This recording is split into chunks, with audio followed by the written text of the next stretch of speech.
my wife and I, from the time that we met in 2016. And from the time we met, we started speaking about family. We wanted a family. That was an intentional thing.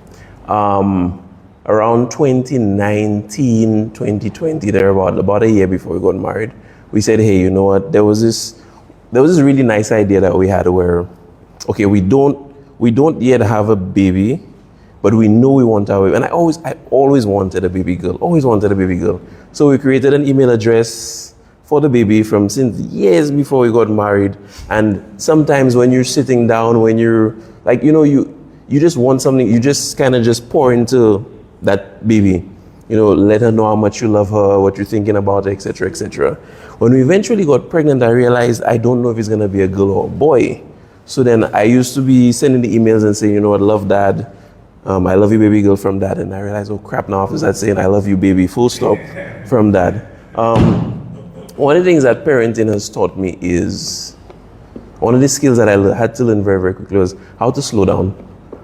Being single, being newly married, but mostly from the single transition, you learn to kind of just live life how you want to, bam, bam, bam. So like our brother was saying, hey, you know, today you pick up, you go where you're going. Tomorrow you pick up, you stay, it's whatever, it's whatever. When it's fatherhood now, it's not to say you could just come from work and say, I go in and sleep. You know, you want to actually spend time with your family, actually want to spend time with your wife, but more importantly than, well, your wife is your most important relationship, but equally as, well, less important, but for the kids, the importance of the relationship is such a different thing because my wife is a grown woman. Whether or not I'm there, she'll be fine. But for the child, my absence or my presence in the early stages has a profound impact. So it kind of taught me how to slow down. You know, sometimes instead of deciding to go to do something really, really quickly, I choose to want to spend time with baby. Now, because she's very young, we don't have these cool conversations like all the other dads, and all she wants to do is just show me her toys. But I mean, it's fun. I like being a girl dad. I like when she thinks about me. Sometimes you sleep in and you just feel a little hand come and touch your face, or you feel somebody just give you a little kiss on your head, and I don't know, it comes out from nowhere and it just warms me. So slowing down was one of the things that I had to learn really, really quickly. Like, just slow it down, take your time, appreciate this child, because the time is gonna go by very, very quickly. Okay, nice. So what would you say you are looking forward to the most as your child grows, as your daughter grows? So one of the things that I'm looking forward to the most is, by the grace of God, more kids, but my wife is not 100% on that as yet. Might need some convincing. But I look forward to the daddy-daughter dates because, like I said, girl dad. So I'm looking forward to the tea parties and the sitting down with the stuffed animals and stuff. But for me specific, I'm a talker. So I look forward to having somebody to engage me in speaking. My wife is more of a little bit more introverted than I am. So I'm the one that does more of the talking in the relationship. I would like to have a partner in crime. So when we go on our trips, we can talk. I know, right? I know, right? Tag team. Nice. Now, one thing I can say as a new father, one of my biggest struggles was sleep. How's the sleep, my brother? I remember somebody was saying, they want to stop saying that. They want to stop saying that they want to sleep like a baby. They say, I want to sleep like my husband. Because honestly, I find I have so by the grace of God, I kid you guys not, from the day that we brought baby home from the hospital, she slept through the night. So we would have to wake her up, feed her, change her, and then she would go right back to sleep. Until eventually, like after a couple of weeks, somebody's like, you know what, try to see how long she goes before she wakes up. And then she started sleeping through the entire night. So by the grace of God, for the past year and 7 months, this girl has slept through the entire night. God is good. I'll just say all the time too. Wow, that's nice. That's nice. So, in your journey, have you had any, what would you say, I want to phrase it like this. Have you had any dad fails where you've tried certain things and it just didn't work out based on what you thought was best in raising up your daughter? So I think for me, one of the main issues that I have as a dad when it comes to, and it may not be as significant because she's so young, but for me, it's in terms of dress coordination. Like as a man, I'll just throw anything on her. And when I bring her out in public, my wife, she feels embarrassed sometimes when I dress her, the way that I dress her, because I dress her how I dress myself. There was another, I would consider this one to be a fail as well. So when she was about 6 months, 7 months, she started, we used to kind of give her like these little baby plaits, and then my wife started doing cornrows, and then her hair started breaking. So my wife was like, you know what, we need to consider stop putting the plaits. I'm like, yeah, we need to cut her hair. And she's like, no, we don't have to cut her hair. So we kind of had a discussion. My wife was like, okay, we'll lower the top to kind of get rid of the broken ends. So one day when my wife was at work, I just took a clipper and and I may or may not have gone too far. And when my wife came home, so there is a period of time during fatherhood where my wife would always remind me, hey, we could have just waited. She's 6 months. The hair would have fixed itself. But so that's one of the things that, even because just before I came here, my wife and I were going for some pictures, and we were like, look at what you did to our girl. So that's one of the things that I will carry that with me as one of my fails in fatherhood so far. I do expect, like the other fathers here, to make mistakes, to learn from my mistakes, and to be willing to at least acknowledge to my kids when I have made a mistake. Nice.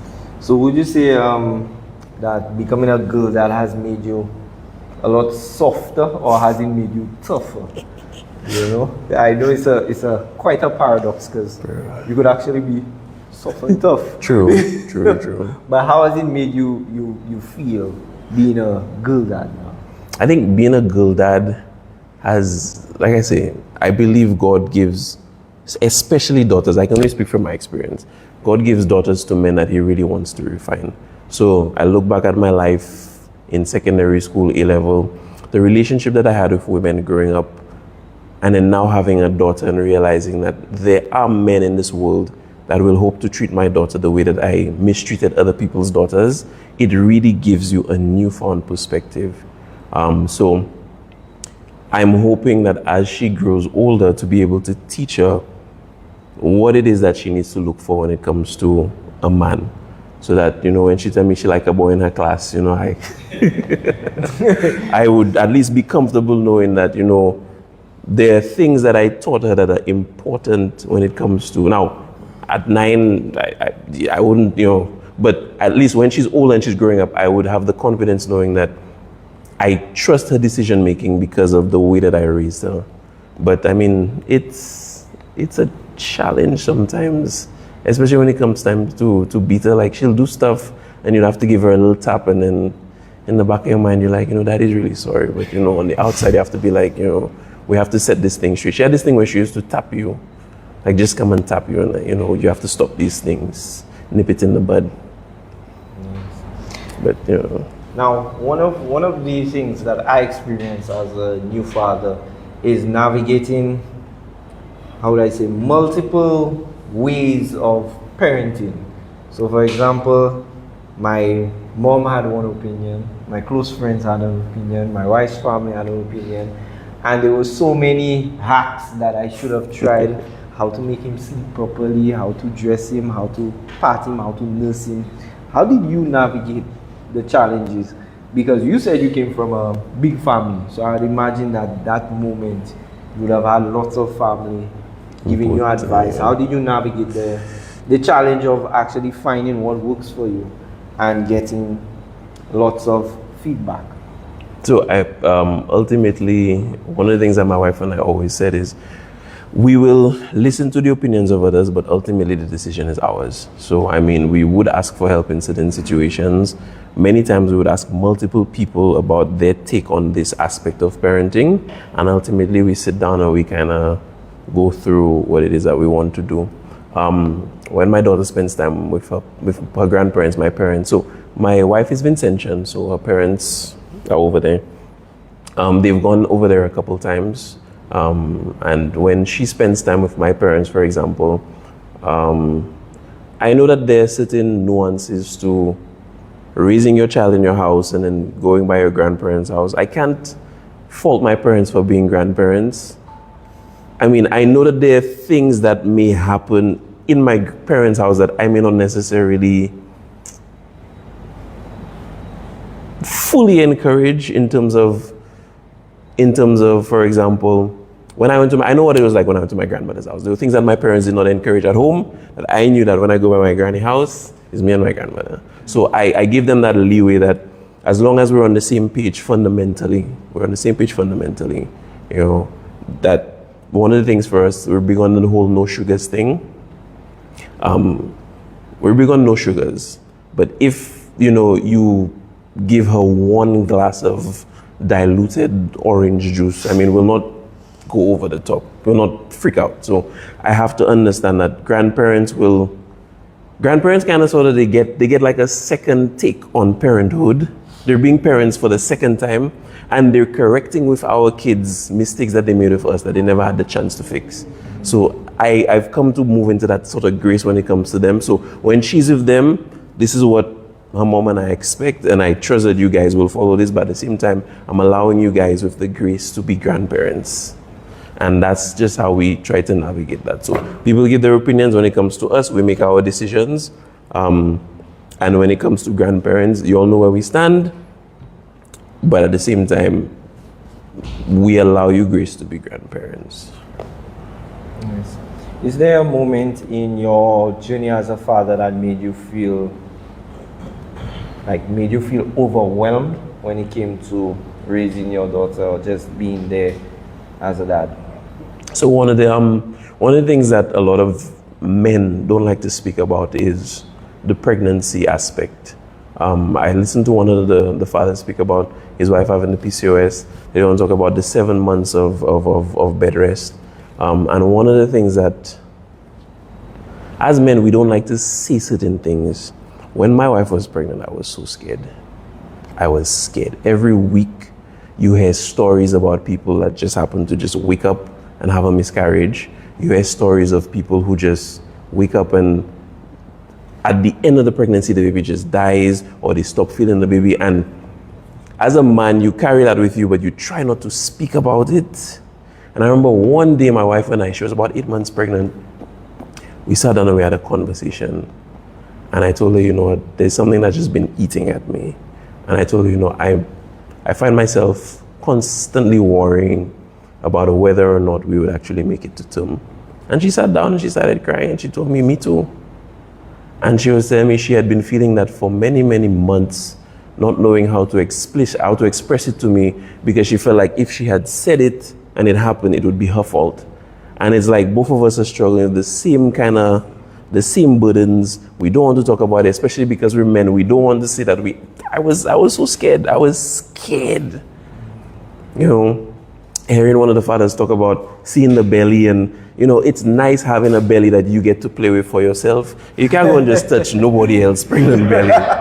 But it's nice having your own. You come home, you just rub the belly, you feel the kicks. These things, and then for me, when I got to meet her for the first time, so my wife had wanted to do, I would like to believe that many, many women, the ideal would be to have a vaginal delivery. She was not progressing, so C-section had to be done. And in her mind, she was like, you know, she felt like it kind of made her less than, I don't know how to explain it, but she kind of expressed that to me, that she felt like, you know, vaginal delivery is what makes a lady a woman. But she had a C-section. I'm just like, but you had a child, like, you had a whole child. The child grew for 9 months, like, and you had the child came out. So when I saw her for the first time, that was, words cannot express it. And a lot of the times when she's sleeping, I would just stand there and just look at her and be like, you know, your mom and I, we always spoke about you. We always imagined having you. We sent you emails and stuff, but now that you're actually here, you know, Sometimes I used to just sit down there and just smell her while she's sleeping. Just because she, you know, the little small fingers, and you put your finger in her hand and she grabs the finger, and you put her on your chest, and then words can't even express it. Like, just, I feel like almost every day, that overwhelming feeling, there's something to just experience again. And when she started walking, when she started crawling, the first time she said, Dada, these things. When I go to pick her up from school and the way her face just lights up, these things, like, it's almost like every day you get to just experience it all over again. Like our father was saying, the love that a father has with their child, there's no words to explain that. There's no words to explain when she needs you and you are the only person she needs, or for him as well. They need you and you're the only person that can fill that void, and they come to you. That's just one of those I can't put it into words. It's just put it in your chest. Yeah, man, just like you say, my chest grew some muscles I didn't even know that I needed. Yes. Well, that's definitely a heartwarming expression of fatherhood, because I think oftentimes, especially in the environment I grew up, I know it's not a standard everywhere, but the environment I grew up did not really embrace new fathers. It's almost like, boy, you won't do that to yourself, you know? And in that type of environment, you just kind of felt like you did not want to associate yourself with the whole mushy, changing diapers kind of thing. But thankfully, that narrative, I'm happy I'm not in that environment. I'm happy I'm able to experience fatherhood in its fullness. Even to the point where I like to meet new fathers and tell them, you know, maybe 1-2 hacks they can experience and so forth. And what would you say is your greatest piece of advice in your 10 years as a dad? Because we know fatherhood for us, even though your daughter is a year and 7 months, it feels like 4 years. It feels like every day, every hour has an extra hour. So like you're constantly being dad. What would you say is your best piece of advice that you would give to upcoming fathers and fathers in training? I like how he said 6 going on 44. Like, that's the best way to explain it. Honestly, my best piece of advice would be to just enjoy it. I've spoken to fathers who tell me that the time goes by really, really quickly. Really, really quickly. One of the things that I admire the most is there are a lot of men that work with their hands. They build things, they fix things, their hands calloused, big fingers, big knuckles, and then these men changing diapers. These men, like, I don't know, there's something about when you have to kind of tune into that delicate side of yourself that you never knew existed, that sensitive side where you're like, this little precious little thing, 2 days old, 3 days old, can't do anything for themselves. All they can do is cry. And you tell yourself, you know, sometimes I want to rest, sometimes I want to take a, but all they know is cry and somebody will show up. And that's you, and you're delicate with that child here, and then you're doing what you have to do. So enjoy the moments while they are, because I was talking to a dad last night. He told me he doesn't like to say that the time goes by quickly, but what he said he likes to say is that the time is going by how it should, because our kids, we ultimately don't want them to stay kids forever. We don't want them to stay in the house forever, but we also want to get to the experience where we see them grow, we see them mature, and we feel comfortable enough to allow them to move out on their own. You know, one of the best feelings that I've heard a man talk about is when his kids are ready to go off to school and you feel like they're ready. You know, I've also heard fathers say that my child not ready, the child not there yet, lack the maturity. Like, you don't want to be that type of father where you're like, my child does not have the maturity. Like, being realistic. So you want to know that you enjoy the moments, you take every single time because it's going, and then you appreciate, you teach, you do, so that when the kids are ready to say, hey, you know, mom, dad, I'm on my way to university, you feel comfortable saying, hey, I've taught my kids what I had to teach them, and I trust them enough that they can make the wise decisions moving forward. Sound indeed. Thank you, sir. As you said that, I remember some time back I was watching a reel on Facebook. It was some sort of an advertisement, and it was one of these aging apps where you take a picture of your newborn, and the AI grows your newborn. And that particular ad had a dad watching his newborn baby girl. And he started to cry when he saw a girl grow and she have long hair and she's all mature and stuff. So it's really an emotion that can take you by storm, and God knows why he give it to us in the way that time progresses, because it really hit me, I can say, when my son turned 2 years. I went to buy some clothes for him, and when I got home, all the shirts could not fit the child, you know, because in my head I'm seeing it's still a little baby I have, but with like half my height. so it really hit me, and yeah, but I really appreciate your heartfelt words. I appreciate you stopping by, and of course from the Empowerment Project, a little token of appreciation for, you know, just coming and taking your time, sharing out the experience, and keep on doing what you're doing in terms of inspiring other dads and the channel. Continue to work on your channel. Thank you. And just keep doing your thing, bro. Thank you, my bro. Alright, so let's give it up for Mr. Prosper. Thank you. Alright, you can present. Alright. Pass the mic. Yeah. Oh, alright, put it. I can present it to myself, you know. Okay. Alright. You can. Thank you. Alright, thanks, my bro. Thank you so much.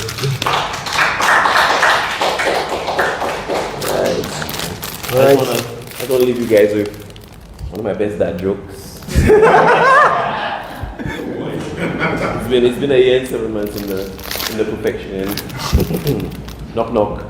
Who's there? Amos. The mosquitoes. Oh, got that.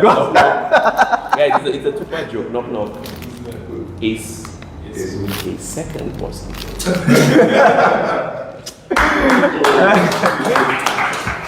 Alright guys, so give it up again for Rashad for sharing his experience as a new dad. And of course, with our SMC contingent, I think dad jokes is just part of the curriculum.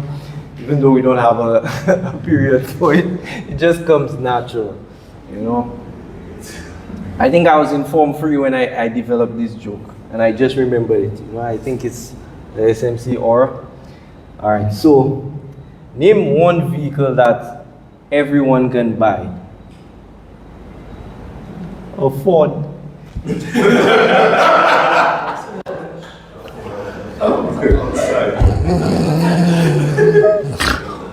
Woo! Okay. All right.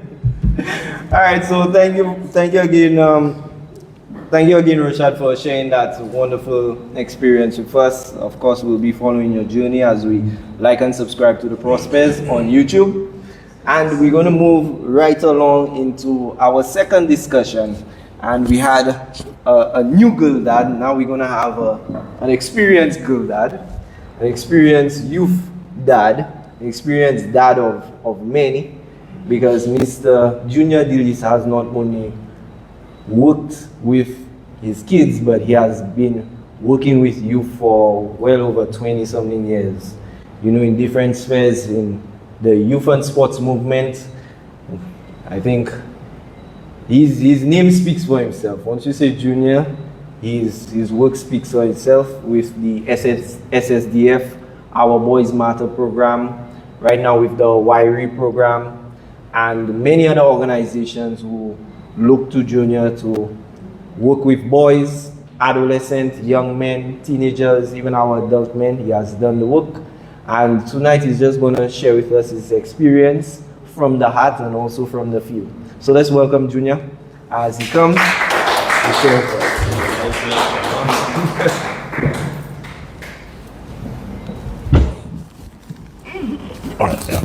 Yeah, right. So welcome my brother to the Date with Dad segment, and this segment I had a special name for this segment. I call it the Father Factor, right? And the Father factor in the sense where how a father's presence or absence influences a child's sense of self. And a lot of the times when I read articles of persons who have done some extreme acts, I don't want to say violence, but extreme acts of aggression, when these persons are being interviewed by psychologists and psychiatrists, they often speak about their troubled childhood and some of the traumas that they face that subtly influence them to become or do what they would have done up to that point. So we do recognize that there are some key developmental stages where a father's involvement has the most visible impact. So now we're focusing on raising confident, secure young women. So my question to you, sir.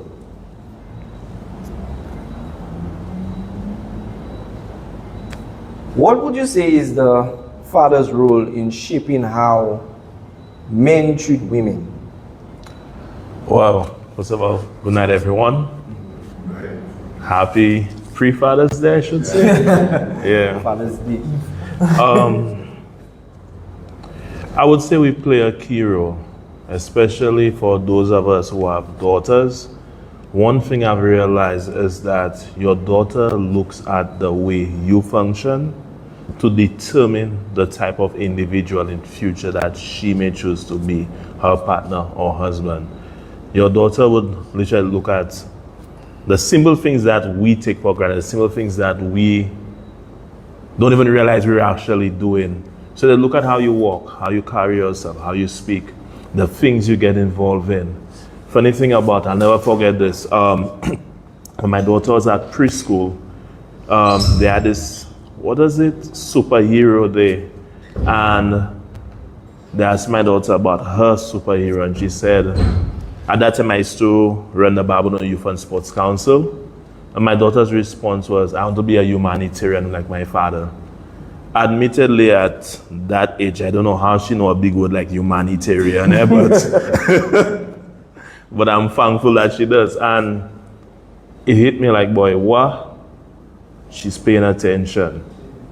You know, certain things like I would speak to her about, she sent me this jigsaw puzzle thing for a whole bunch of words, and then she had jokes. By the way, I don't have any dad jokes, disclaimer. So she had jokes, loving, caring, community, and you know, I just say like, you know, I'm doing this because I think it's the right thing to do. I think we were all created to serve. But in reality, they actually pay attention to those things. Yeah. Okay, nice. So with that type of experience, on the other side of the spectrum, Right. what patterns have you observed in terms of girls who may not have a dad in their lives? I would say in the later stages, disclaimer, I'm not a psychologist. I'm just speaking for experience working in communities. But one of the things I've noticed is that when the father is absent, sometimes the young ladies would actually go out looking for fathers. Even in the adult stages, some of the things that daddy should have been there to do, or some of the things that daddy should have been daddy's role that's missing, in the other stages, they would still try to find it in other places. And the absence of a father could create a lot of vulnerability into adolescent women. And that is really, really scary. I remember when my daughter's mom and I went to the hospital for us to give birth. I remember sitting there and I saw this young man pull up on a scooter, like those little Reggae scooter with a weed eater engine. And this pregnant lady's at the back, and he dropped off and he was like, yeah, check me when you're done, and then just move out. Then another one came in and is like, very similar. Partner come up his taxi, as soon as he gets from the vehicle, you know, pull his pants up, bump inside, drop the bags by the door, you go shout me. Eh? And what I found amazing, I can't remember how I got to know this, but both of those young ladies were raised with father. You know? And I'm saying, but just now, to me, as a father, I would not accept that for my daughter. But then it made me realize something. We as fathers, we supposed to safeguard our daughters and say to our daughters, we supposed to set that standard. And if we don't set that standard, what else is there for them to go after? Yeah. Wow, that's definitely something. Oh. Trust me, you shake me with that experience, because it's something that I too have noticed in terms of sometimes the behaviors that are very mainstream, especially in our age of social media, where a lot of women sometimes are attacked for being demanding. You know, when it comes to dating, maybe they may have particular requirements, and guys on the other end saying like, how is me? You know, like, why you want all that and stuff.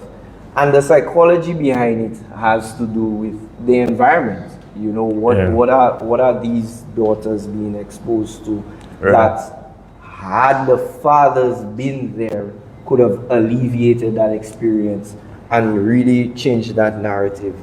But it's definitely a troubling experience, and I'm hoping that dads can really step up, because I'm of the opinion that if all fathers just go back to their daughters, the world will be a different place. You know, we'll have a lot more structure, we'll have a lot more order and respect happening in society. Sons too, yes. Yeah. And in your experience, what would you say are the differences between raising a daughter versus raising a son? Because you would have worked with sons and worked with dads with sons and seen the way that they raise their sons. What would you say is the opposite in terms of raising a daughter? What differences do you see? Admittedly, I wanted boys. Yeah. I had this, to be honest, I had this vision. Mind you, when I had that vision, I was single. So that's a one-sided vision. I say I'm having 4 boys, Matthew, Mark, Luke, and John. Now, them time I was Rasta and thing, you know, so I'm on 1 for youths, Matthew, Mark, Luke, and John. And then when we got pregnant, and I mean, shout out to Chanel. She get we have a beautiful daughter. Big up. I mean, I shared the story when we were told that our daughter wouldn't make it, and she did. So when we went, I never first knew about this gender reveal thing, but then we, based on our situation we were dealing with, I had to find out whether it's a boy or a girl.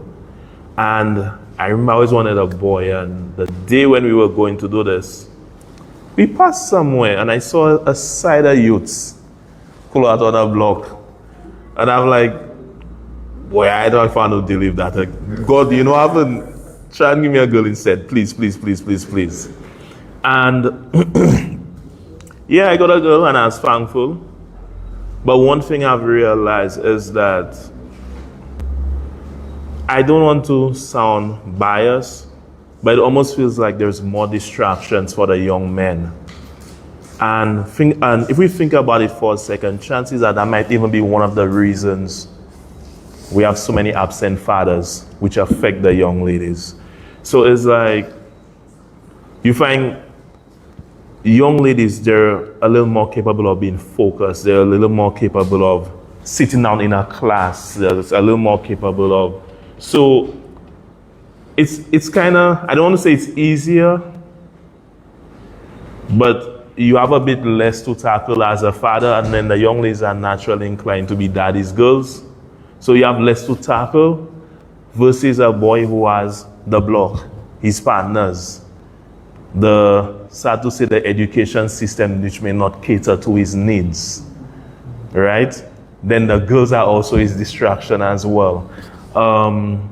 Acceptance, because it hits different. That the absence of a father hits a young man different than it hits a lady.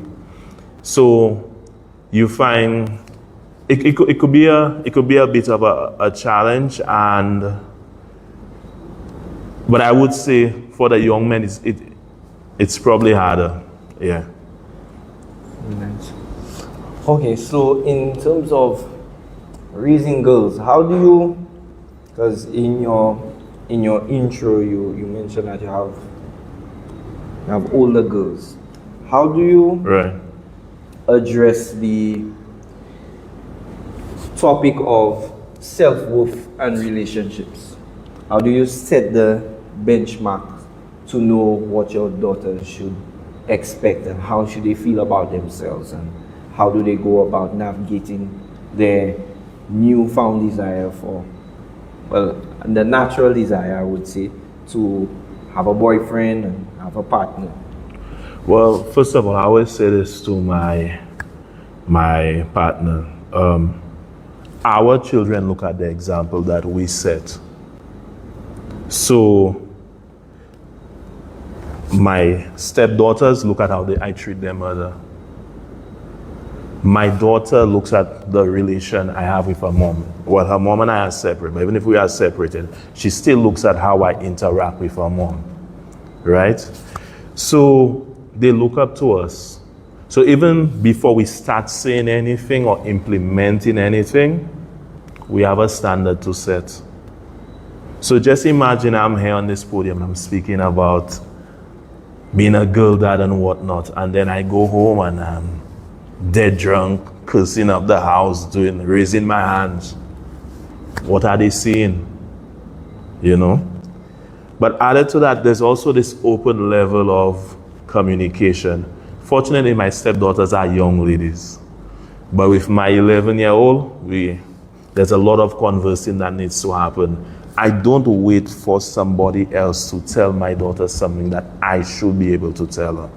And admittedly, working in a community, and also I used to be a school teacher, that was one of my biggest concerns. As a male health and family life teacher, I found a lot of young ladies used to come to me and say, "But sir, what is this? Sir, what is that? What is this? What is that?" And I used to say to myself, but just now, like, where the fathers at?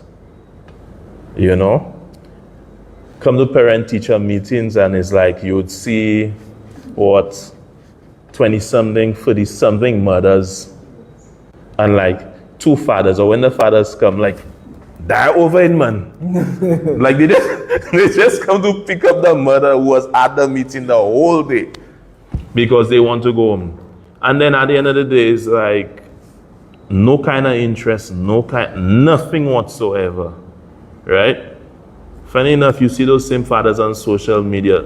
Chances are they take the pictures from the mother's profile, so they just repost the pictures of the children like it's so much they're doing. But you have to put in the work. You must have that line. I mean, yeah, your father, your daddy, and they look up to you. But there must be this level of communication. And you set the standard with the example that you show. They watch us, yeah. So what's your favorite memory of doing something with your daughter? Like daddy-daughter related? I know you have a few, but those are stand out. Other than tonight, we have quite a few. So I remember I was going on this activity for youth group, Babylon Youth Synergy, big up yourself. And my daughter came with me, and to see her, she was so excited. We walking, we holding hands, and we literally cleaning up the Grand Anne's beach. And while we clean up, she's asking me questions. So that's where the turtles just come, that's where this. And I'm like, that's a moment, you know.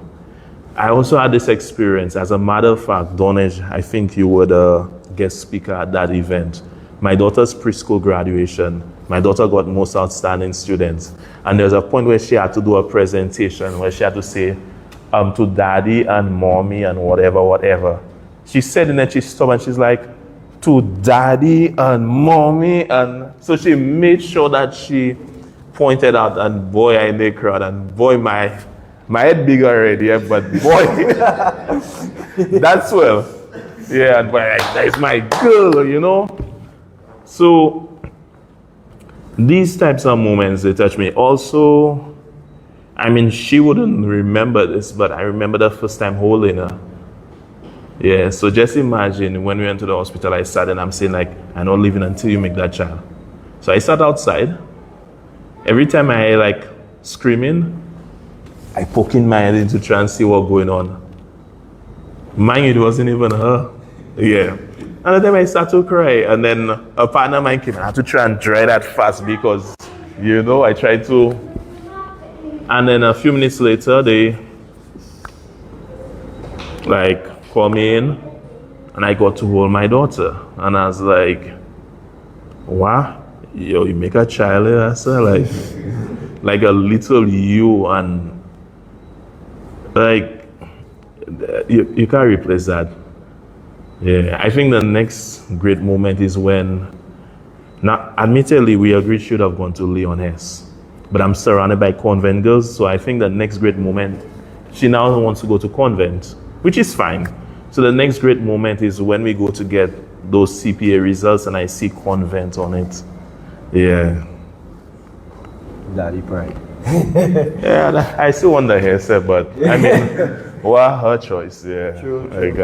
All right, so, okay, so what would you say is a dad fail moment you had where you tried something in your wisdom and you realized after the fact it didn't work?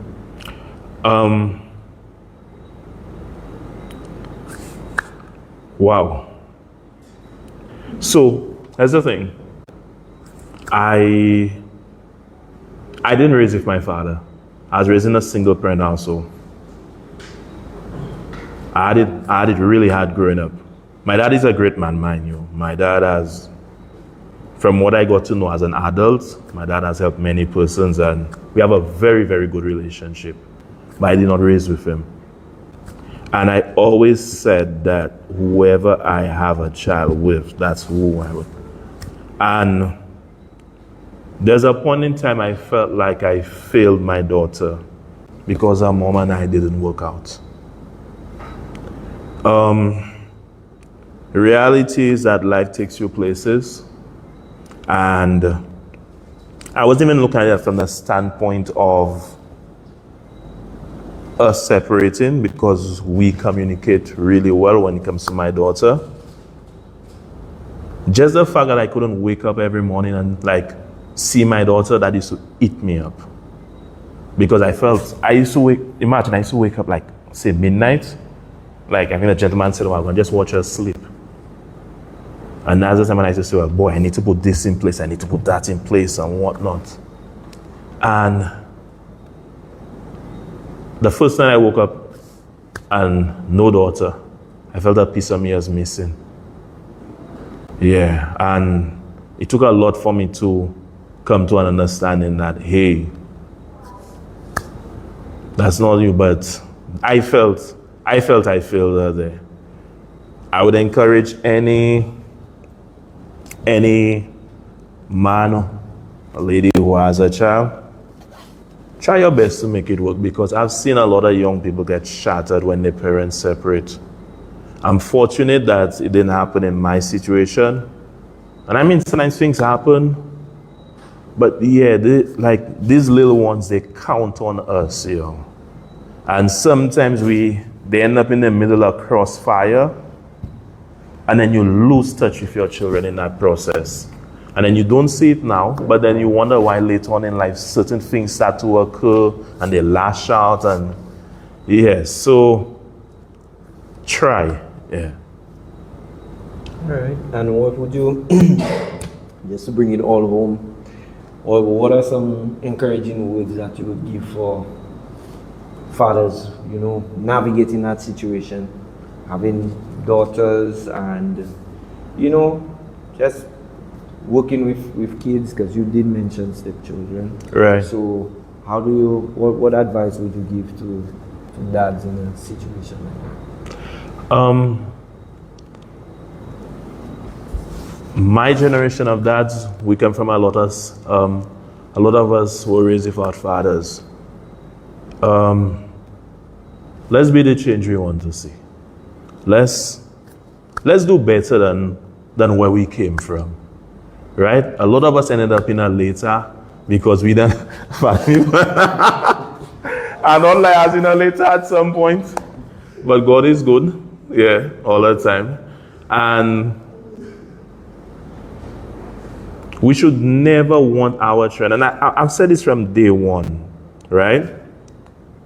My child not supposed to see a day of the nonsense that I saw. I remember how it feels to suffer. I remember how it feels to walk long distances looking for money and looking for food and resources. I remember having days where I couldn't go to school because there's no money to go to school. You know? Just imagine, I had a neighbor, and I had this trick I used to use. So I'd go to them and ask for change for $100, right? Mind you, I don't know $100. But when you tell me you don't have change, I'm now okay with asking you $2 for bus. The other day they had change, you know, and I say, bon Dieu. They would check me.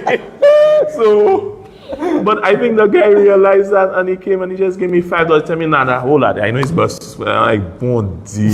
Yeah. But you see all them kind of things I had to go through? My daughter had to see a day of that, yo. And not just my daughter.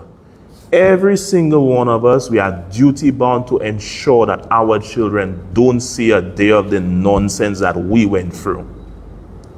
Added to that, our children are a continuity of us, right? That's our legacy.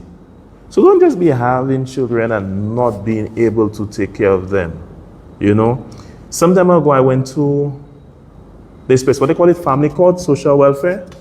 Mind you, I went to drop off something. And when I walked inside there, I saw a set of guys and they're like, Gasser, they send you there too? I'm like, nah. I don't think they say. I ain't for that. I come and see somebody, I'm not in that story. You're in your vibe by yourself. But then I'm seeing as a fellas younger than me, and the fellas line up to pay $200, you know. And they basically something good they're doing, you know. Like $200 could do so much for a child, you know. And for me, it's like, yo, that can't be right. I think a day after my daughter was born, I started to think of me. I remember me not even having money to pay CXC and having to beg different people, let's go to school. You know what I did? A few days after my daughter was born, quick, ran down to the insurance, education, start, whatever they call it. Put things in place. My daughter made me start thinking of life insurance, policies, investments. You know, and it's not that hard. Some of us drink a Guinness or a Heineken every day. $5, 30 by 5, right? And you tell me you cannot put a policy aside for your child. So that when your child is 15, now the insurance agencies, please support the empowerment movement because we're giving you a plug in there. Thank you. Just a simple, a little policy, just so when your child gets 15, 16, or 17, they have the little start that you never had. Put things in place. And for the ladies, those of us that are trying, stop making it hard for those of us that are trying because of so many that are not trying. I was in a store and two ladies quarreling. So this guy passes, you know, this pouch thing they have, and you know you put the children in it. So partner have the pouch. But I think he had it the wrong side. So the child is there instead of at the back.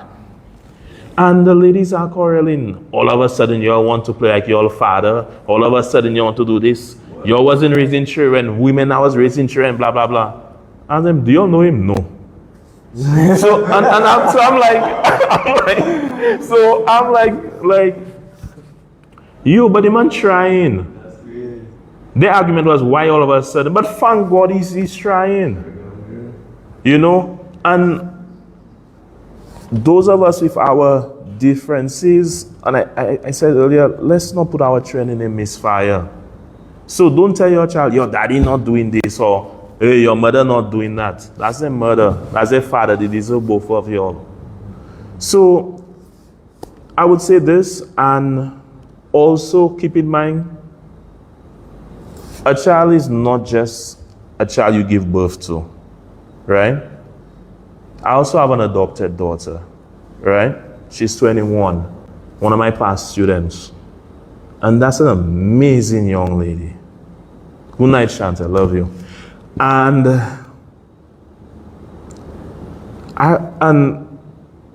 if I just had cast a blind eye to that child and just label her as another one of my maltets in the class, because there are some children that give you real maltet in class, we wouldn't have the bond we have today.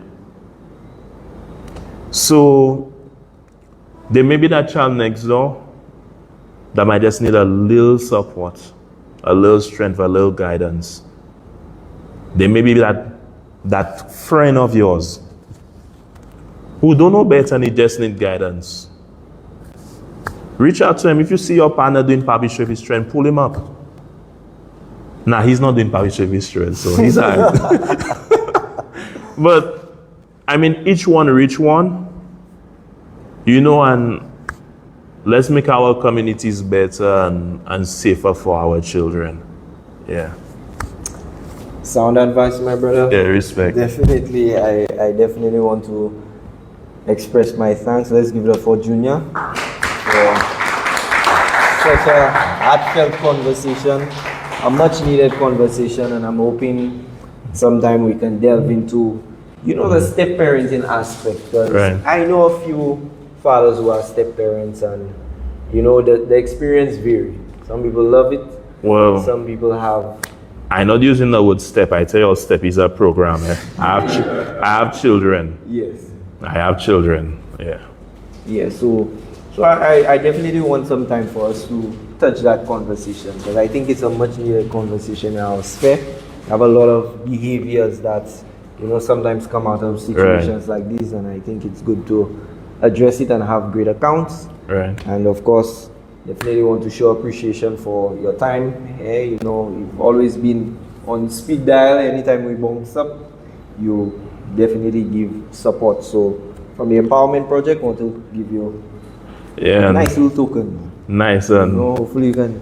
Funny thing about it, tomorrow is my birthday. Yeah, man. Yeah. So that's your birthday gift. As a token, that's your birthday gift. Actually, I saw my birthday gift. Yeah? Never mind. So am I supposed to give a dry dad joke too? You can, if it's score, you go get your gift. You give your joke about a Ford. Okay. So what was the first bus in St. Lucia? The first bus in St. Lucia. Y'all give up? Keep mine dry. Columbus. Bro, you don't deserve that, but there you I think I like speak that. Yeah, that's it now. Yeah, man. I try, I mean. Alright, thank you very much, Junior, for sharing that experience with us.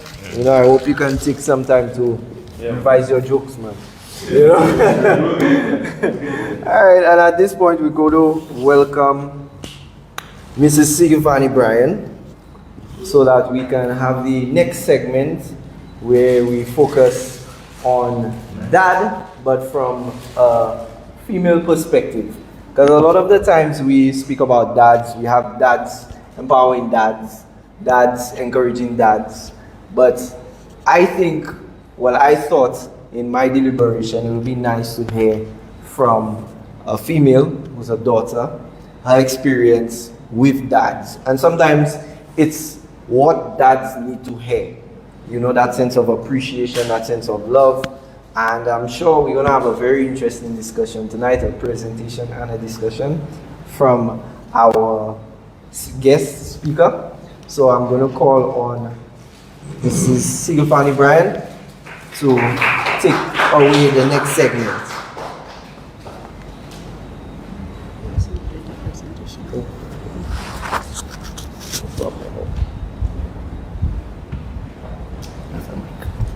Okay.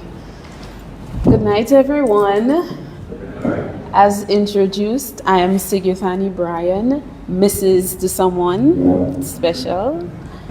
and I'm happy to be here this evening in your midst as we discuss the importance and the roles of a father, be it a step, part of a program, or just your regular dad. With me will be none other than Miss Vanya Reed Hingson. So please come up.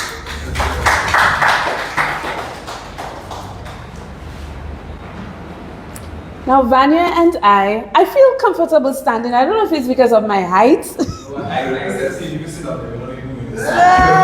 I'd be like that over the bushes, right? So what is it? Do we sit? Do we stand? I will sit just now, but for some reason I feel comfortable standing. So I'm happy that you agreed to join us this evening. And Vanya is Executive Director, right? Yes.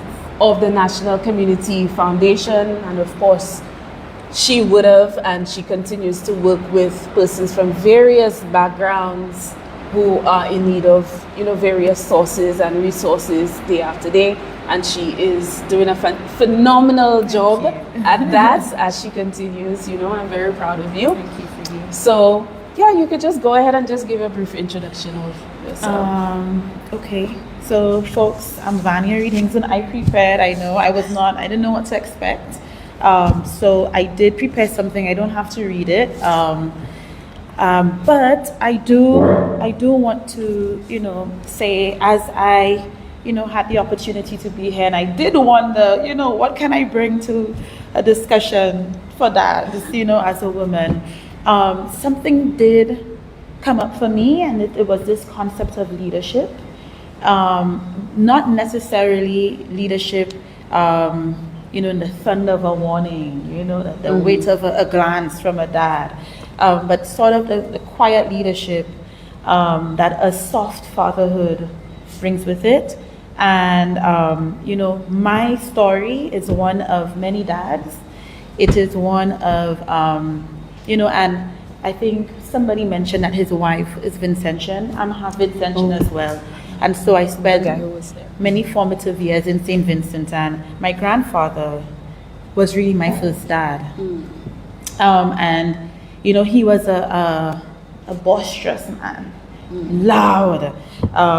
Boy, he was a hell of a man, I would say. But with me, he was something entirely different. He was soft. They say, discipline the world, and in the same breath, cradle a child. That was my grandfather. And from him, Sigutani, I learned that fatherhood was personal. It's a personal relationship. It's about showing up, feeling adored, loved. My grandfather was many things, but I was his princess, right? And that's really my first experience of a father. Later on in life, I would have moved to St. Lucia, and then I would have, been the daughter of my father. And my father is a man of few words, but deep thought. And so for me, a lot of my lessons from him were not necessarily, sit down face to face. They were lessons modeled. And he really taught me the value of doing good and being well and knowing my place, my position in the world, understanding my moral and my personal imperative for giving back, understanding the human condition, inequality, recognizing my own privilege, and just understanding that no man is an island, that I had to give back. But many people may or may not know that I also had a third father, and that's my biological father. And we did not share a typical storybook relationship. And he taught me that, love doesn't always arrive the way we expect. But I adored him, and I still do. And from him, I've learned that behind a parent, every parent is a human, a person with their own dreams, their own disappointments, their own failures, their own lacks, right? And so whether it's by presence or absence, fathers leave an echo, tender, soft, hard. They leave space for us to fill, whether it's with care or caution, right? And I'm actually very grateful for my experiences along the lines of these three men, you know, who today have been such,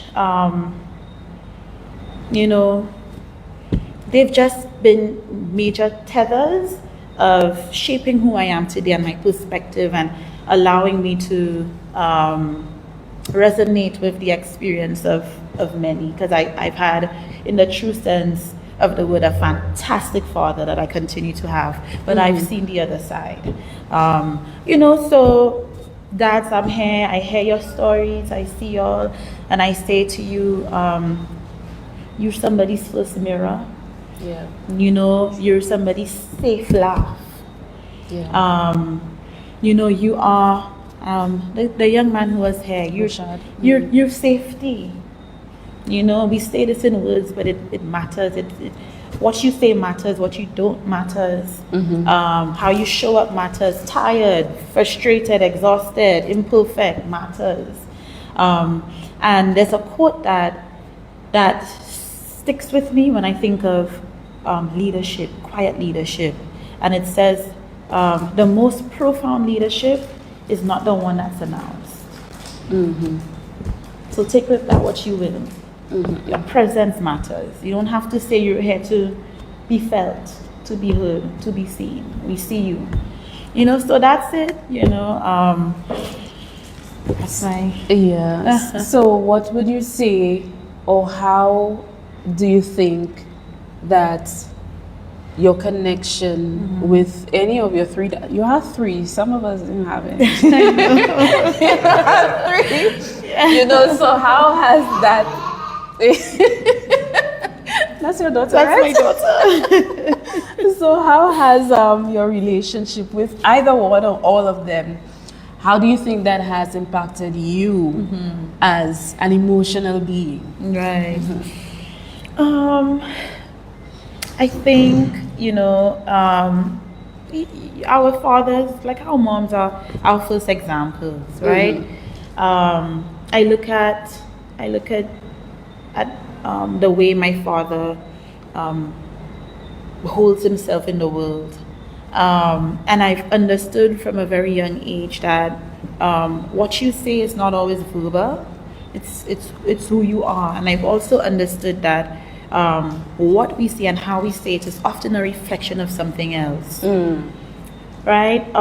So it's taught me to just really value that we don't know people's stories, that nothing is personal, whatever it is, you know, I often say it's not what someone does, it's why they do.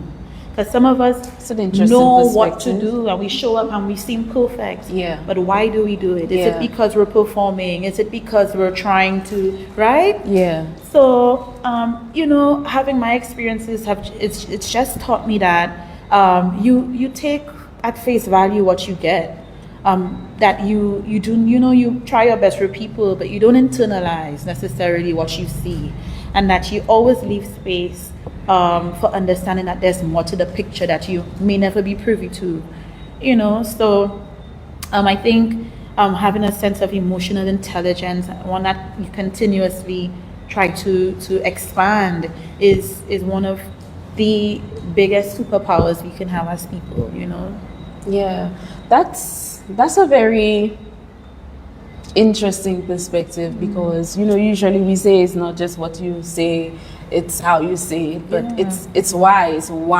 What is the reason behind something happening? Even with my story, truth be told, I don't know why my father and I were so distant. Like, why did you stop talking to me? You know, we never had that conversation. Maybe if we do eventually, maybe the reason might be substantial, maybe, but then it just brings to the forefront of my mind, and I'm sure many others also, that sometimes we don't think about why somebody is doing something. I mean, it doesn't give a parent the okay to be absent. Nothing gives a parent the okay to be absent. You were part of that transaction. you are part of the responsibility. But I think you touch on a very key point in terms of always trying to consider the reason why someone has done something. So thank you for bringing that up. Now, in terms of your work and what you're exposed to, the stories, the good, the bad, the ugly, the everything else in between, can you just touch on the impact of, let's say, a parent, a father more specifically, who is present in a child's life versus those who are not, and what you see about that child? Yeah. It's a really good question because in the work that we do, and so for context, at the NCF we have a scholarship program for kids for high school, secondary school, so the full 5 years. And one of the key requirements is to hit a 65%, a C grade or more. One of the things we see consistently, 9 out of 10 times, the child who's underperforming has issues with an absent father or something. I mean, it sounds cliche, but the impact of a father, and not just the impact, but when we dig a little bit further, it is the child's capacity, whether by chance or intention. And as moms, we try our best, but we don't always know how to navigate sensitive issues but that child's capacity to understand why there is an absence, or to feel that he or she, and it's usually the males, can safely express, and that there's curiosity, safe curiosity, as to why that isn't there, or why things are the way they are. We find that is usually the root problem of all the symptomatic issues we see. So we see the kids lashing out, we see a failure of application to schoolwork, we see an absence in school itself, in attendance. It tends to go back to dad isn't home, or he's incarcerated, or he died, and this child just has not had a safe space to process and understand, and it's very, it's a complicated issue, but at the root of it is really helping that child feel seen and feel safe, to know that the responsibility, perceived or real, is not theirs, actually not theirs, to keep the family together, or to comfort mom, or to overcompensate for whatever failures that they think that they've brought onto the situation. And if we are able to crack that shell and start that conversation, we instantly see improvements, the confidence, the aptitude, the openness to talking, sharing. It makes a huge difference. On the far end, we see, even when there's not a father, the kids with a stable father figure, that's the neighbor, the coach, that teacher, right? Huge difference in the grades. When we talk about confidence, when we talk about, this psychological safety of knowing someone has my back. It's so real. A brother, only a few years older, but a brother who's taken on the role of dad. I mean, huge difference in terms of just the demeanor of the child, just being able to speak to them and say, well, hey, what is the challenge? Is it the schoolwork? Is it whatever? An awareness, an ability to, the currency of language, of expression, that's there. So, and another thing, Sigutani, that we don't really talk about is it's not just about the father, it's about a consistent father.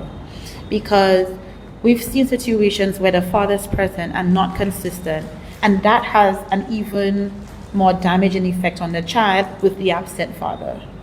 Okay.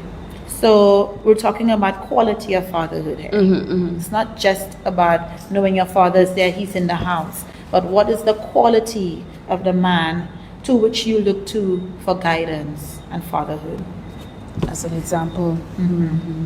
I'm happy you touched on that because I mean it can be sensitive because some fathers do try to save the family structure by sticking it through and just being present. But sometimes you're physically present, but Absolutely. mentally you're somewhere else because you don't want to be here. You're not happy at home. You have unresolved issues with your partner that you're not listening to you, so your head hurts and you just feel like you just go to zone out every time.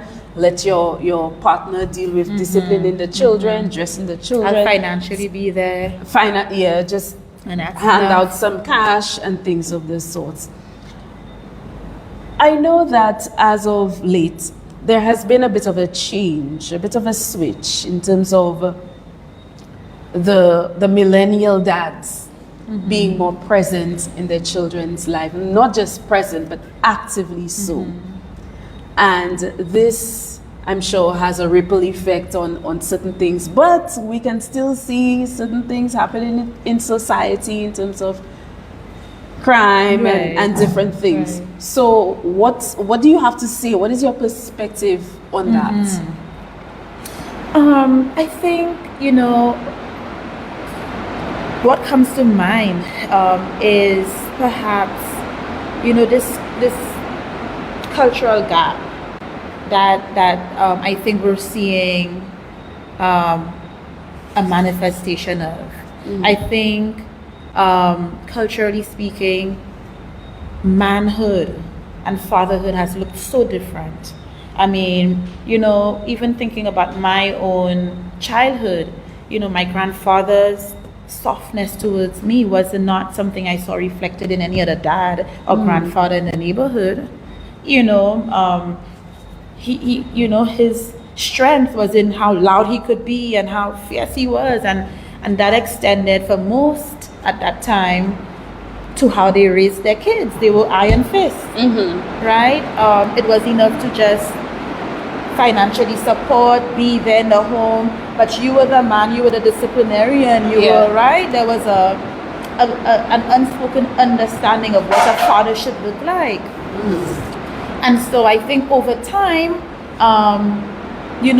we've certainly recognized that fatherhood is many things. It is most certainly, especially for daughters, a softness. And so today we have such a different subculture of what manhood means.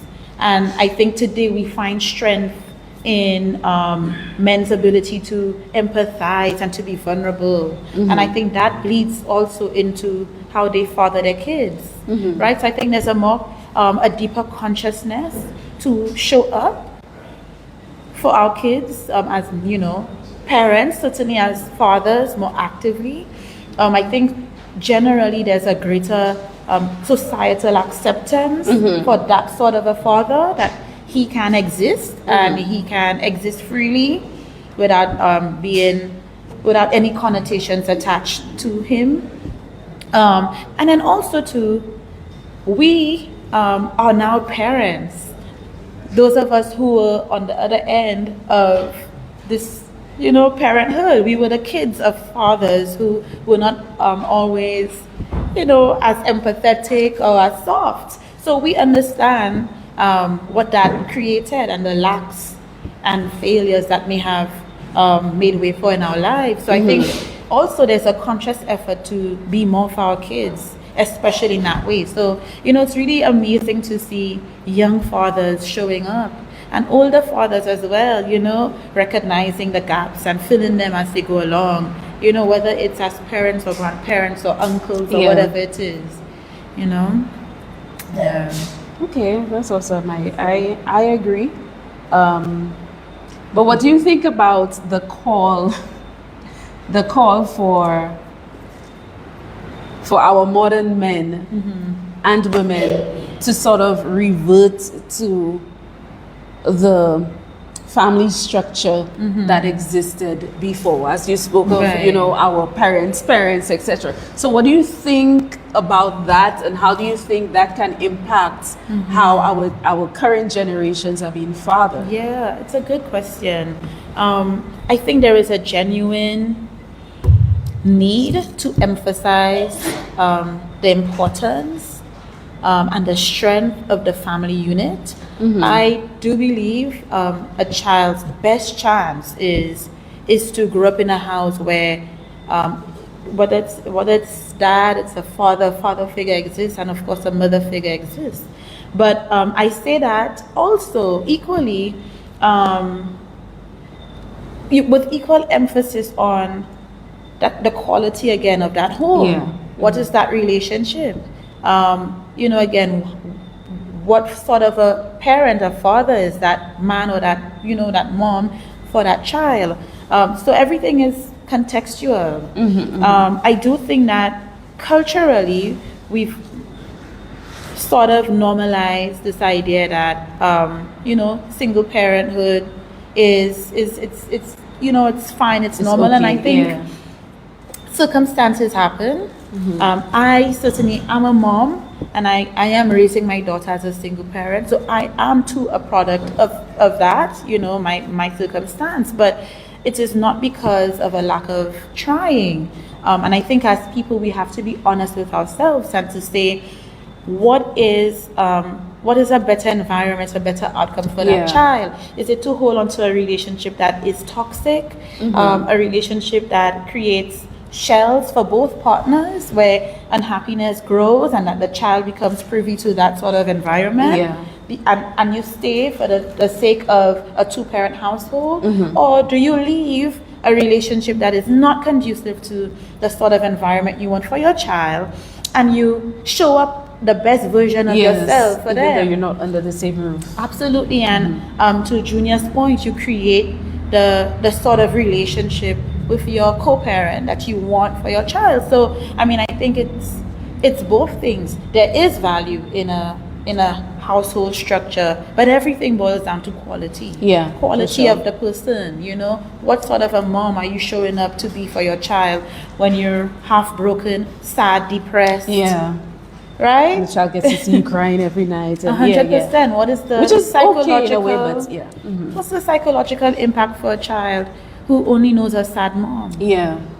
Or a sad dad? An angry one. Or an angry mom, angry dad. You know? Or dad who only knows the bottle, and you Yeah. know, they get the end of the belt because of that. Exactly. All the time. Thank you so much for touching on that. How would you, or what would you say to fathers who find challenges in showing up for their children because, as you said, as we spoke about the relationship not working out, etc. But sometimes the father would leave, or the relationship is severed, and they figure, you know what, let the mother deal with that. Let the mother feed, clothe, be there, etc. But we all know that's not ideal. So how do you think we can encourage these men to be present in these child's lives? Because they would still need maybe help with homework, dropping to various activities, dropping to church, etc. How do you, because I'm sure as part of the NCF you have to do, you guys do a lot of perhaps counseling and things of this sort, but how do you encourage a man or a father to be present and show up for his child, even outside of the relationship? I think when we think of the sorts of parents that we want to be, we all have this ideal version of ourselves in our heads, right? And the extent to which we meet that creates the space for us. You know, the further we think we're from that, the bigger of a failure we feel. And I don't think any child is measuring, you know, their parent to perfection. I think it's when a parent fails to see him or herself as what they really are, which is just, you know, an extension of that child's love, you know, as just imperfectly perfect, you know, then that's when we make the biggest faux pas, the biggest mistakes. A child just wants to know that they have a reliable mom or dad, not somebody who is perfect, but somebody that they could call. Somebody, if they need $1, they know, listen, my dad might not do ABC, but he'll be there. My mom, she's not perfect. Oh my God, we fight all the time. But when I need her, vex with me, but she's there, right? These are the things that really matter. So I would say, you know, to the fathers who are not sure how to nurture a relationship with your child, find out what they need from you. Make the starting point be, you know, what they've expressed as a need, a lacking. Start there, small or big, and then build your way up to that. You know, we're not looking for a perfect relationship.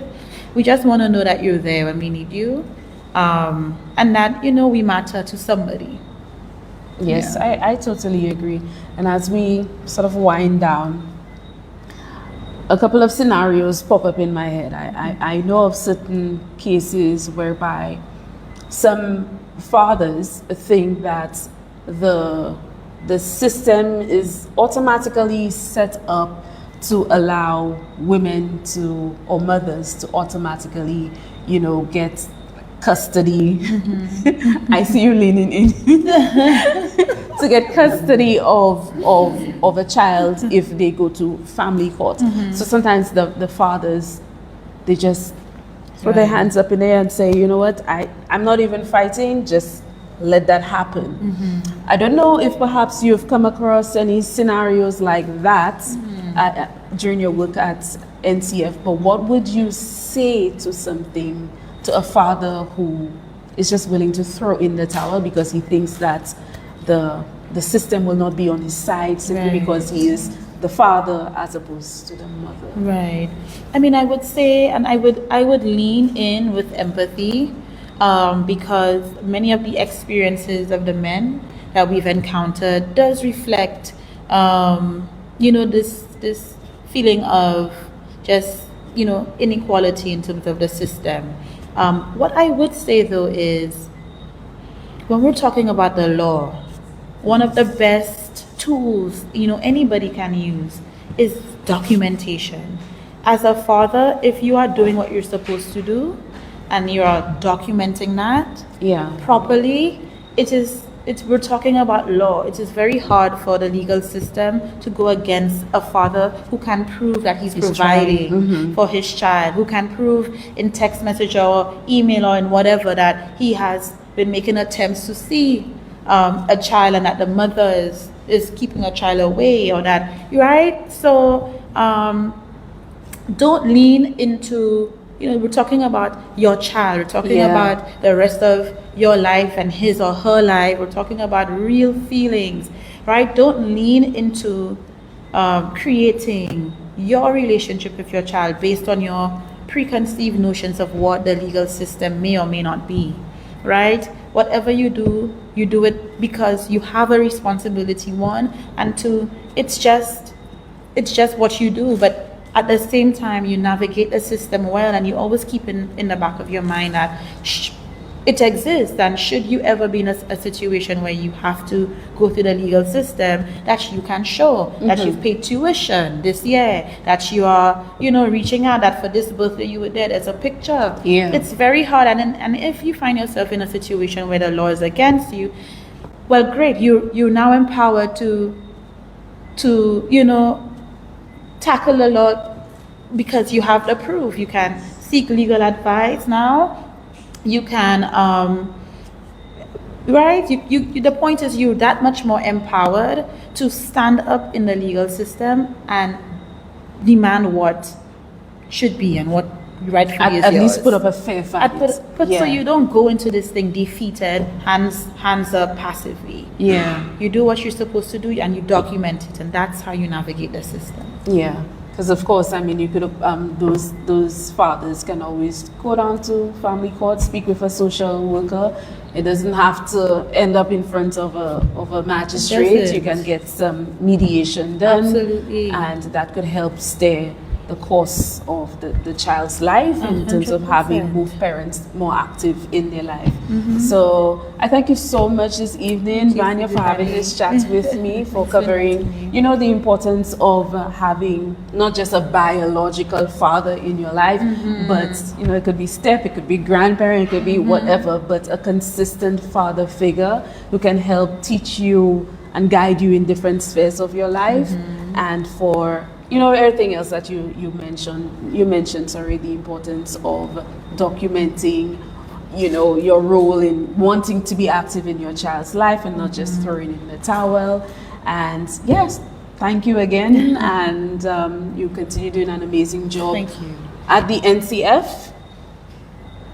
And of course, whenever we are able to assist, please feel free to call on us, and we will be right there as much as we can. Thank you so much for the opportunity. You're most welcome, and I'm sure we'll be presenting you with that. It's okay. Oh, man.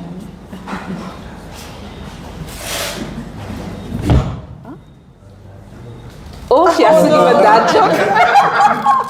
Major thing. I cannot even think of one. Come on, Vanya. Oh, Come Lord. on. Come on. I Just say a knock knock. I don't know what. oh my God. Listen. Do I have to? Yes. I was joking. Okay. The relief. Thank you. You're welcome, Winnie.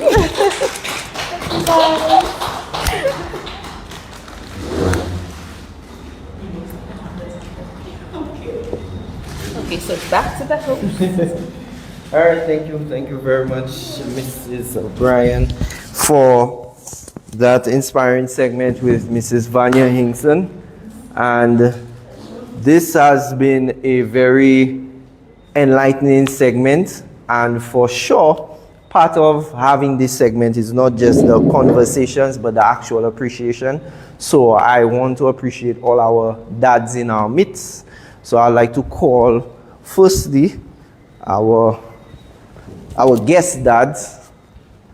So we have a nice little token for you guys. So I will call on Mr. Daisy to receive a nice gesture of our appreciation for being a super god dad. Super god dad. All right, so thank you very much, my brother, for your support. Thank you so much. Yes, I thank did you. not expect this. But yeah, happy Father's Day, right? No dad jokes. No that jokes. All right, to my brother in the back. I know you didn't plan to speak, but you shared quite a bit with us, and we appreciate that. We appreciate you coming up, and of course, happy Father's Day to you. Small token from the EmpowerMen Project. Stay inspiring, and yes, you're welcome, sir. We have Mr. Remy in the back. We want to appreciate you for a token for coming. A small token of our appreciation, sir. Thanks for coming and support. Happy Father's Day. Hope you enjoy. Yes, and we have one for our Toastmaster daddy, one of our only members to be here alongside our other member who had to depart. We have a token for you for helping out, assisting, and also making this event a possibility. We want to wish you a happy Father's Day in advance. Mr. Bernard, do enjoy. All right. So to this, I would like to, of course, close off the session from the heart, because the whole initiative of Date with Dads, it started off as an idea, and what it blossomed into in terms of its possibilities, it showed me that there is much needed effort in that regard. Every time I host the podcast and I have conversations and reels with my fellow brothers, we always say, oh, we need to do more things for men. We need to come out for the men. We need to support the men. Mother's Day, you ain't everything. Father's Day, we silent. But I think it's incumbent on us to celebrate what we are proud of. I think a lot of the time men have stood back and allowed everybody else to be celebrated but not take pride in their own journey. And what I heard here tonight was a bunch of proud dads. Proud dads who not just exuded the pride within themselves, but also the pride in the journey. The pride in knowing, okay, you're going to become a father and it's going to change your life. The pride of becoming a teacher, philosopher, disciplinarian, in some cases a mechanic, builder. You become so many things. And a lot of the times we don't see the necessity to celebrate those achievements, but we see the necessity of getting the work done. Planning this event really brought a new level of appreciation to fathers, because I know a lot of fathers out there who work really hard. They feel proud of their accomplishments, but seldomly do they hear expressions of gratitude. And I'm hoping that by our actions this evening that we showed more than just gratitude, but we showed appreciation, we showed love, we showed kindness, and we give you a safe space to share how you really feel. Now for me, I have a very interesting journey myself. Very few people know that I was raised with my stepdad, and I only met my dad when I was 27 years old.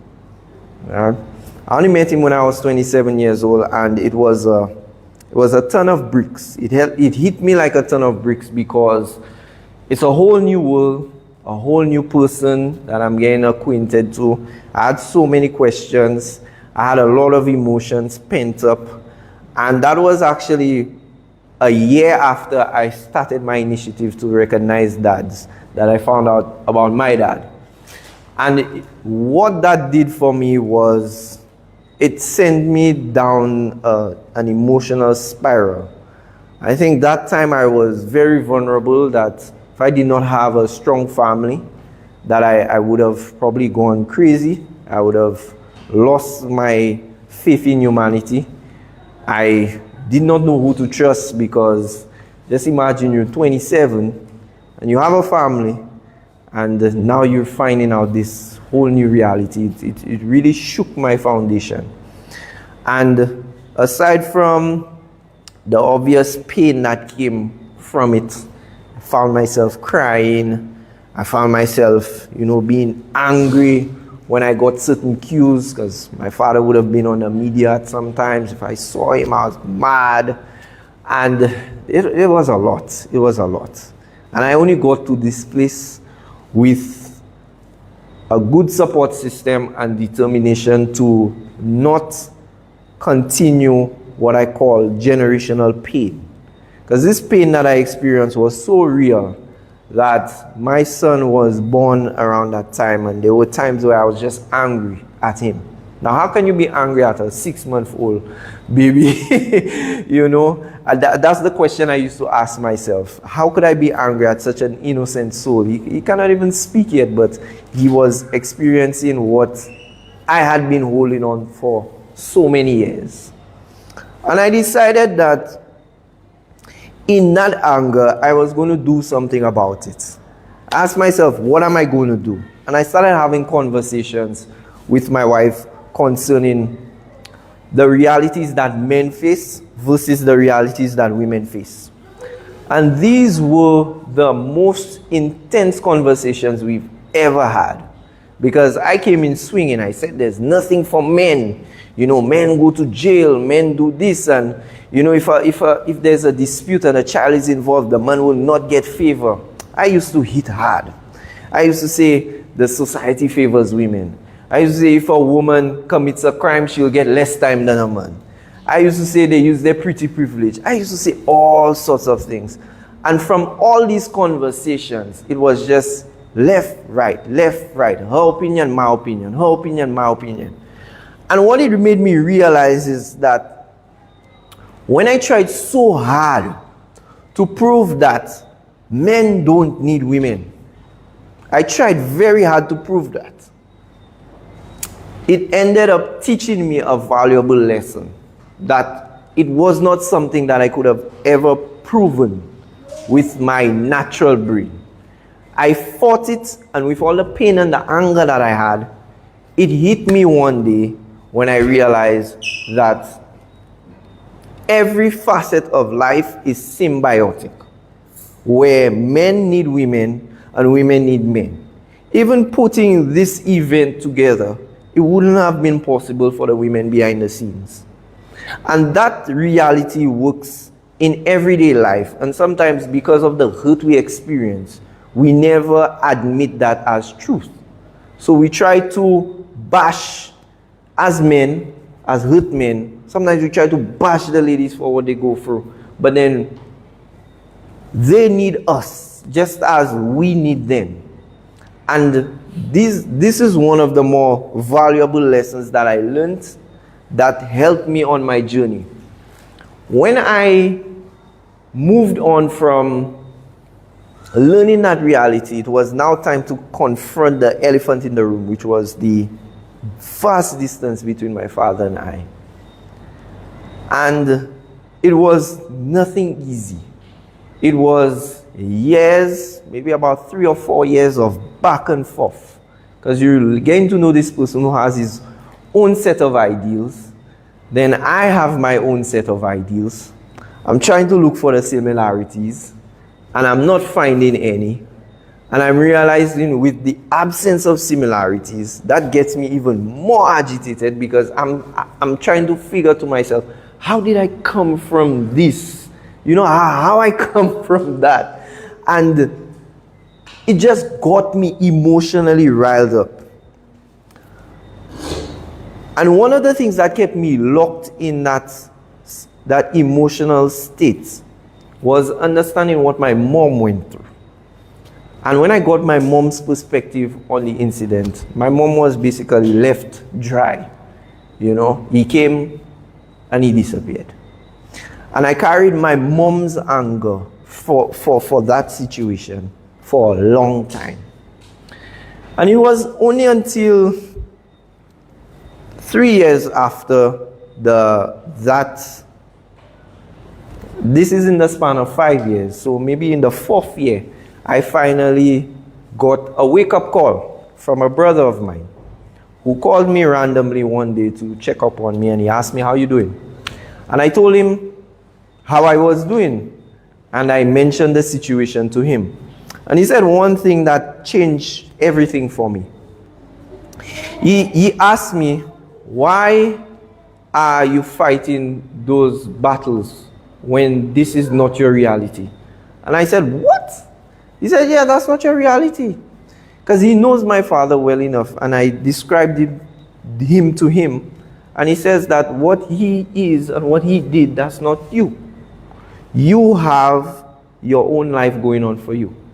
You have a son, you have a family, you have a business, you have desires to do good, and that is what you should focus on, instead of grappling onto a struggle that was almost inherited in some sense.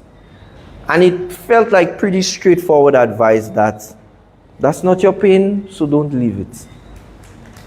And it was from that reality I was able to find the strength to forgive, because I realized that holding on to certain pains as a man, as a father, has its ripple effects. When you hold on to anger, it multiplies. You become bitter. You become violent. So I started to double down on the things that I did. Some of the music I listened to, I had to calm it down. And in my 30s, I find myself listening to sometimes country and western just because it sounds calm. You know, not the message, but the calmness. The calmness of these tunes. I listen to music in the 80s. I listen to retro music, maybe some R&B. Instead of all this dancehall and rap, sometimes that insinuates a lot of violence. I realized it had an effect on me. Some of the things I wanted to do. You know, you listen to, let's say, Vibes Cartel for a day. You want to box somebody, because he'll speak about certain lifestyles that sometimes is not coherent with your lifestyle, but because you're so heavily influenced and you're allowing this into your subconscious, it now manifests itself into you. And I had to completely change my way of life. Once I forgave that man, my life started to become better. And there were people around me, including my family, who were there to witness that I was a lot more accommodative, especially when you have a toddler in the house. He makes mistakes all the time. They were easy triggers, things that he would have done that would have just sent me up the roof instantly. And I found space within myself to give grace. And I realized that is what fatherhood is really about. There are a lot of situations that you don't gain from, but you and your fortitude becomes the foundation that everybody thrives from. So even though you may not be the beneficiary of peace, but being able to find peace within yourself gives peace to your family. It gives peace to your daughters, your sons, your wives, your extended family. That level of peace just resonates amongst everyone. And I realized that when I walk into the house, if I'm upset, the house is chaotic.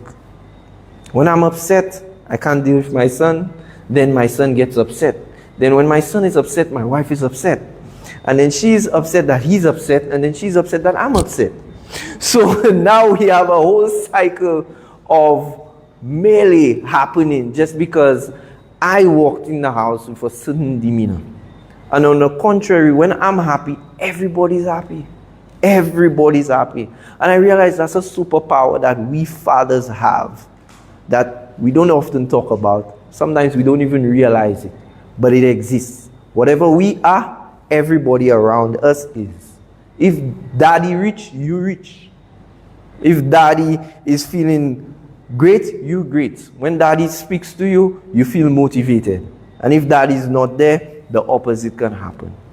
And that's my charge to all daddies who are listening to me on Facebook, all those who are here, that you can just be the best version of yourself. Be the rock. And I have a little message for you. That today wasn't just an event, it was a reminder that fatherhood isn't just a role, it's a calling. And our children may not always remember what we say, but they will never forget how we showed up. Not just with money, not just with advice, but with presence, with love, with strength wrapped in gentleness. Fathers, you are the first superhero your child will believe in. You are the first leader they will follow. You are the first standard they will measure the world by. And in a world that often sidelines men, especially some good fathers, you guys will stand tall. Be visible, be vocal, be the example, because when fathers rise, families thrive. And when families thrive, nations are transformed. So as we leave here today, just be proud to be a father, be a dad, but charged to be a difference maker.